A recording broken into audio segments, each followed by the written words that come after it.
Margie, and today I'm doing a movie review of the 1935 film Top Hat. This film starred Fred Astaire and Ginger Rogers. It was directed by Mark Sandrick, with music by Irving Berlin. So this film is it's one of those classic song and dance movies, and of course, as many of you know, Fred Astaire and Ginger Rogers were an iconic pair in the 30s and 40s for their dance movies. Basic plot is this dancer, this American male dancer, falls for this girl that at first annoyed him, but he falls in love with her, but she mistakes him for a goofy producer. This film is black and white, as most of the movies from the 30s were, and I didn't think that detracted anything from it. I still really enjoyed this film. If you're a fan of the Fred Astaire and Ginger Rogers dance pictures, then you will like this movie, I would say, because it was good. I enjoyed it.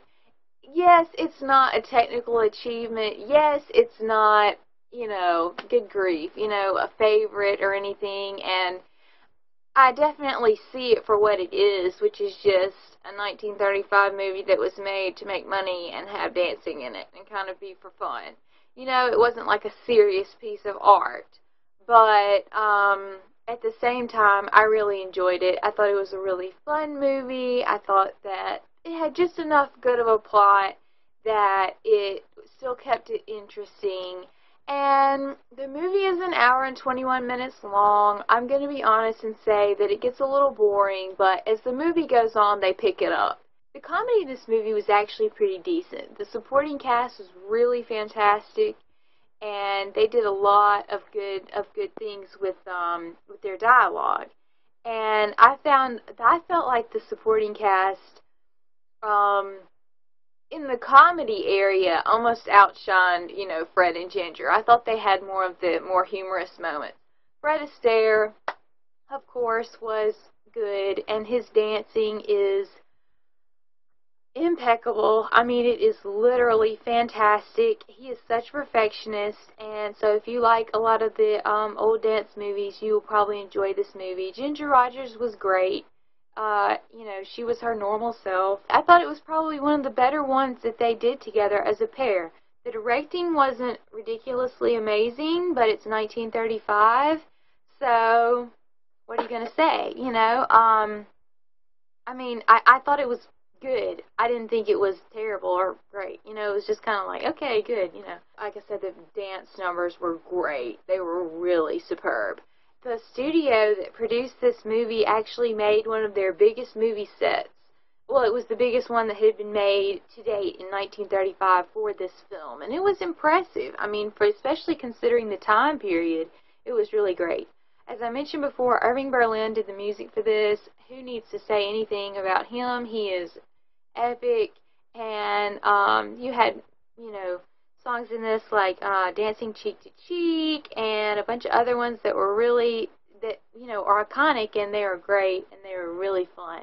So the music numbers were great, the dancing was great. This is just a really feel-good movie, and the Ginger Rogers and Fred Astaire fans should definitely see it.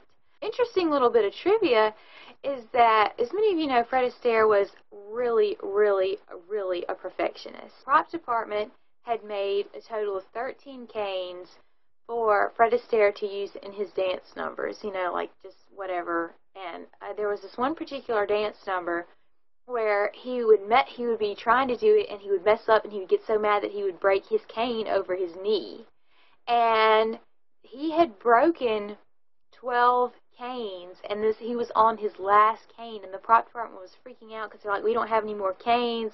They had to shoot the scene that day, and he was able to get it just right on that very last take, and that was the take that was used in the movie. Things like that, just make movie watching fun and everything, just a little interesting bit of trivia for you there. Parents Guide, there's a little confusion because Ginger Rogers likes Fred Astaire, but she thinks he's married. So she is kind of like, they're trying to work all that out, and then she confronts his wife, and his wife is anxious to catch him, cutting around with other women. Spoiler, it's revealed, well, kind of spoiler, it's revealed that he was catting around with somebody else on the side anyway. So, yeah, I guess that's a problem, you know.